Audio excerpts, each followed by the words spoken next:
आकाशवाणी पटना है। अब आप अभिषेक दास से प्रादेशिक समाचार सुनिए। पहले मुख्य समाचार। आत्मनिर्भर भारत अभियान के तहत किसानों के लिए 1 लाख करोड़ रुपए के कृषि ढांचागत कोष बनाए जाने की घोषणा। केंद्रीय वित्त मंत्री निर्मला सीतारमण ने कहा, बिहार में बनेगा मखाना क्लस्टर, 20,000 करोड़ रुपए की प्रधानमंत्री मत्स्य संपदा योजना शुरू की जाएगी। मुख्यमंत्री नीतीश कुमार ने क्वारेंटीन केंद्रों में रह रहे लोगों को न्यूनतम 1,000 रुपए देने का अधिकारियों को निर्देश दिया। और प्रदेश में पिछले 24 घंटों के दौरान कोविड-19 के 34 नये मामलों की पुष्टि के साथ ही संक्रमितों की संख्या बढ़कर 1,033 हुई। अब समाचार विस्तार से। केंद्र सरकार ने कृषि और संबद्ध क्षेत्रों के लिए 1,63,000 करोड़ रुपए के पैकेज की घोषणा की है। इसका उद्देश्य कृषि क्षेत्र में बुनियादी ढांचे, लॉजिस्टिक्स और क्षमता निर्माण को मजबूत करना है। वित्त मंत्री निर्मला सीतारमण ने किसानों के लिए 1 लाख करोड़ रुपए का कृषि ढांचागत कोष बनाने की भी घोषणा की है। 20 लाख करोड़ रुपए के आर्थिक पैकेज की तीसरी किस्त के बारे में जानकारी देते हुए वित्त मंत्री निर्मला सीतारमण और वित्त राज्य मंत्री अनुराग ठाकुर ने ये घोषणा की। वित्त राज्य मंत्री अनुराग ठाकुर ने माइक्रो खाद्य उपक्रमों के लिए 10,000 करोड़ रुपए की योजना की घोषणा की। इस योजना से 2 लाख माइक्रो खाद्य उपक्रमों को लाभ होगा। इस योजना के तहत बिहार में मखाना क्लस्टर बनाने की भी घोषणा की गई है। सूक्ष्म खाद्य संस्करण इकाइयों के लिए 10,000 करोड़ रुपए की योजना हम ये लेकर आए हैं, जो क्लस्टर बेस्ड अप्रोच होगी। लगभग 2 लाख ऐसी सूक्ष्म खाद्य संस्करण इकाइयों को इससे लाभ मिलेगा। क्लस्टर बेस्ड हमने इसलिए कहा कि मान लीजिए कश्मीर में केसर है, नॉर्थ ईस्ट में बैम्बू शूट्स हैं, आंध्रा में चिल्ली है, उत्तर प्रदेश का आम है, तमिलनाडु का टर्मिक है, बिहार का मखाना हो, तो इस सब बातों को लेकर क्लस्टर अप्रोच बनाई जा सकती है। इसके माध्यम से इनकी टेक्नोलॉजी अपग्रेडेशन भी होगी, मार्केटिंग ब्रांडिंग भी होगी। श्री ठाकुर ने बताया कि सरकार प्रधानमंत्री मत्स्य संपदा योजना शुरू करेगी। इसके लिए 20,000 करोड़ रुपए का प्रावधान किया गया है। प्रधानमंत्री मत्स्य संपदा योजना, इसके लिए हमने 20,000 करोड़ रुपए का योजना लेकर आए हैं और इसमें जो कमियां थी पूरी वैल्यू चेन में उसको पूरा करने का एक प्रयास है, ताकि हमारे मछुआरे भाई बहन इनको समुद्री और अंतर्देशीय मत्स्य पालन में इनका सम्मिलित विकास हो सके और उसको बल मिले।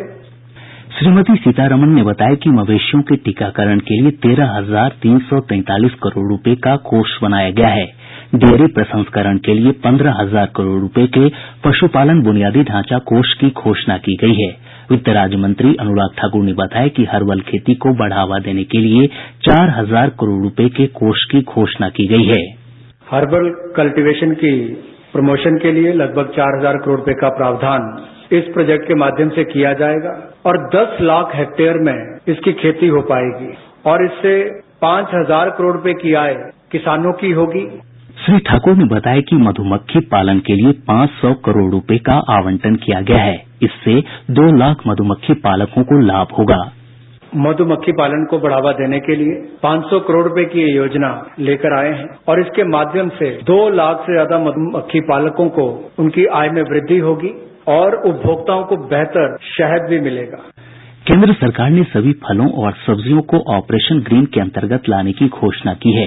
पहले इसमें टमाटर, प्याज और आलू शामिल थे। इसके लिए 500 करोड़ रुपए की अतिरिक्त राशि दी जाएगी।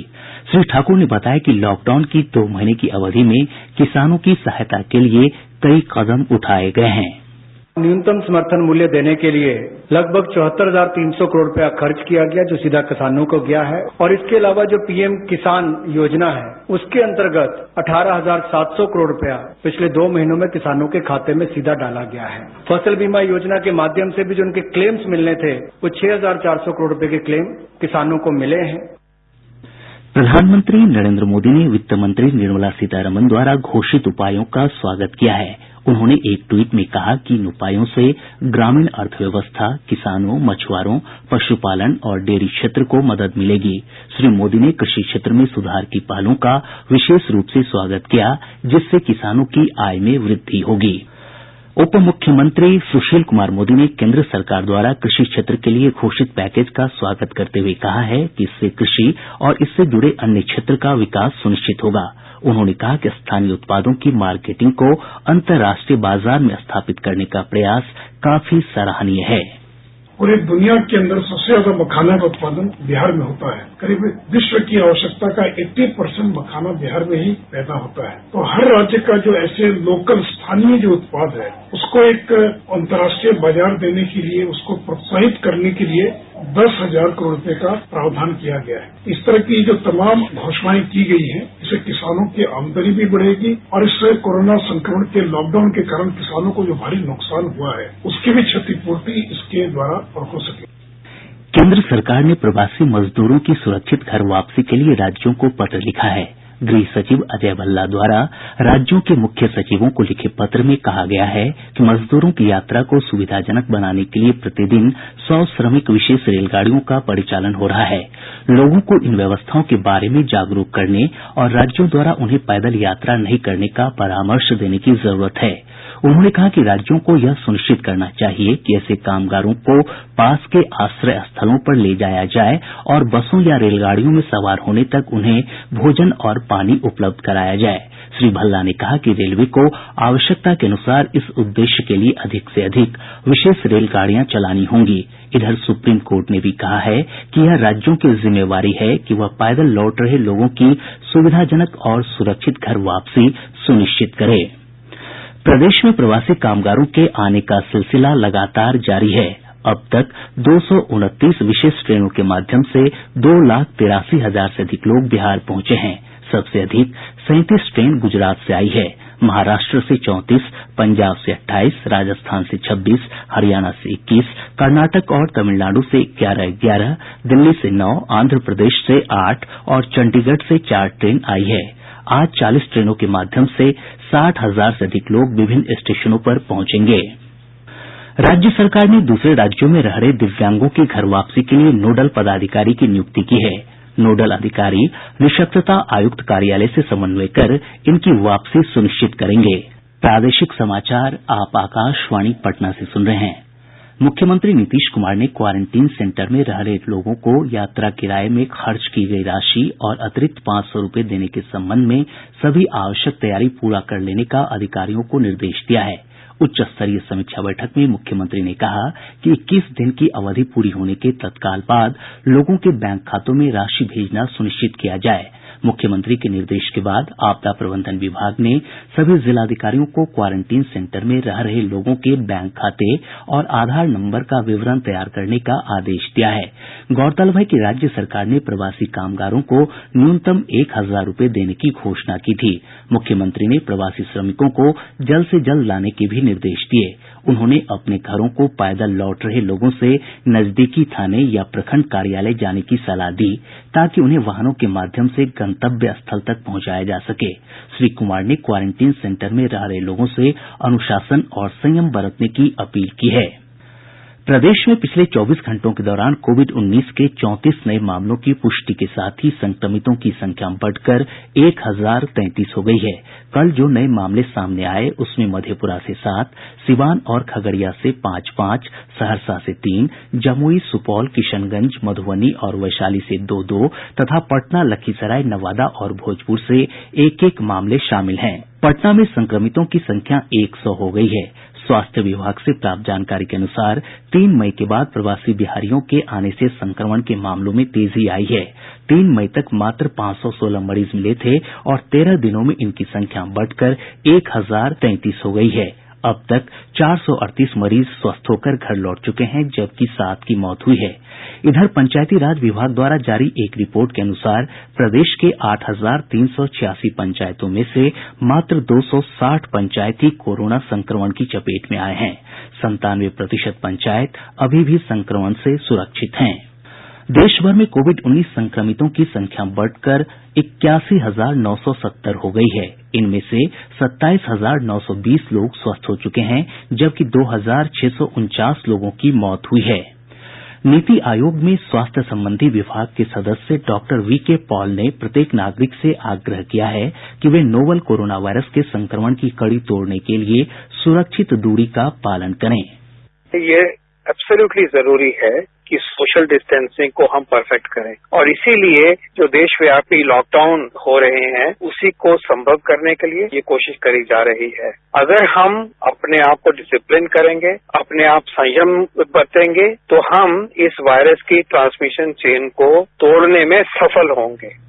असमय हुई बारिश और ओलावृष्टि के कारण फसलों को हुए नुकसान की भरपाई के मद में अब तक किसानों के बीच 185 करोड़ रुपए कृषि इनपुट अनुदान का वितरण किया जा चुका है। सूचना और जनसंपर्क विभाग के सचिव अनुपम कुमार ने ये जानकारी दी। विभिन्न चरणों में अभी तक 185 करोड़ 12 लाख का अमाउंट 5,61,000 किसानों के खाते में दे दिया गया है और अब इसमें काफी गति आ गई है, बहुत तेजी से राशि ट्रांसफर हो गई है। राज्य सरकार ने राष्ट्रीय खाद्य सुरक्षा योजना के अंतर्गत राशन कार्ड के लिए आवेदन की अंतिम तिथि 20 मई तक बढ़ा दी है। पहले यह तारीख 15 मई तक निर्धारित थी। उद्योग मंत्री श्याम रजक ने सभी जिला उद्योग महाप्रबंधकों से वैसे स्वदेशी उत्पादों की सूची तैयार करने को कहा है जिन्हें बढ़ावा दिया जा सकता है। वीडियो कॉन्फ्रेंसिंग के माध्यम से समीक्षा बैठक के दौरान श्री रजक ने जानकारी दी कि विभाग खादी और सिल्क के कपड़ों के साथ साथ हस्तशिल्प उत्पादों की बिक्री के लिए मोबाइल ऐप विकसित करेगा। उन्होंने अधिकारियों से प्रवासी कामगारों के कौशल सर्वे के अनुरूप उन्हें काम उपलब्ध कराने का भी निर्देश दिया है। लॉकडाउन के दौरान सरकार की विभिन्न कल्याणकारी योजनाओं से आम लोगों में काफी खुशी है। कुछ लाभार्थियों ने आकाशवाणी से बातचीत में कहा कि इससे उनका जीवन आसान हुआ है। मेरा नाम लड्डू महतो है। वैशाली जिला रामपुर असुरार के रहने वाले हूँ। प्रधानमंत्री जी के तरफ से 40 किलो अनाज भेटा है, हम लोग खा रहे हैं, घर में अच्छा से रह रहे हैं। महतो खुटना निवासी। इस लॉकडाउन में मुझे सरकार द्वारा जनधन योजना के 500 रुपया मिला है। मैं सरकार को साधुवाद देता हूँ। मैं रामनाथ ठाकुर ग्राम बीसीखुर्द जिला रोहतास का निवासी हूँ। प्रधानमंत्री किसान सम्मान योजना की 2000 रुपये की राशि मुझे प्राप्त हुई है। कोरोना संकट में 2000 रुपये की राशि से मुझे बहुत मदद मिली है। अतः इसके लिए मैं माननीय प्रधानमंत्री नरेंद्र मोदी जी को हृदय से आभार व्यक्त करता हूँ।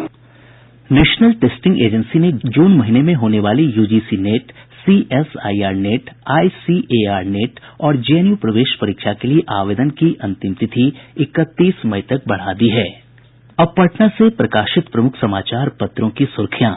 आत्मनिर्भर भारत अभियान के तहत केंद्रीय वित्त मंत्री द्वारा कृषि क्षेत्र के लिए घोषित आर्थिक पैकेज की खबरें आज के सभी समाचार पत्रों की प्रमुख सुर्खी है। हिन्दुस्तान ने लिखा है किसानों के लिए एक देश एक बाजार की नीति होगी। दैनिक भास्कर ने इसी खबर को सुर्खी दी है, बिहार में बनेगा मखाना क्लस्टर, अनाज आलू प्याज का स्टॉक भी नियंत्रण मुक्त। प्रभात खबर ने केंद्रीय ऊर्जा राज्य मंत्री R.K. सिंह के हवाले से लिखा है, लॉकडाउन पीरियड की बिजली बिल में मिल सकती है 20 से 25% तक की राहत। राष्ट्रीय सहारा और आज समेत सभी समाचार पत्रों ने कोरोना संक्रमितों की संख्या 1000 पार करने की खबर को पहले पन्ने पर जगह दी है।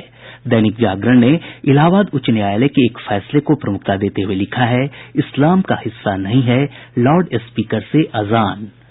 और अब अंत में मुख्य समाचार एक बार फिर। आत्मनिर्भर भारत अभियान के तहत किसानों के लिए 1 लाख करोड़ रुपए के कृषि ढांचागत कोष बनाए जाने की घोषणा। केंद्रीय वित्त मंत्री निर्मला सीतारमण ने कहा, बिहार में बनेगा मखाना क्लस्टर, 20,000 करोड़ रुपए की प्रधानमंत्री मत्स्य संपदा योजना शुरू की जाएगी। मुख्यमंत्री नीतीश कुमार ने क्वारंटीन केंद्रों में रह रहे लोगों को न्यूनतम 1,000 रुपए देने का अधिकारियों को निर्देश दिया। और प्रदेश में पिछले 24 घंटों के दौरान कोविड-19 के 34 नए मामलों की पुष्टि के साथ ही संक्रमितों की संख्या बढ़कर 1033 हुई। इसके साथ ही आकाशवाणी पटना से प्रसारित प्रादेशिक समाचार का ये अंक समाप्त हुआ। घर में रहिए, सुरक्षित रहिए और सुनते रहिए आकाशवाणी।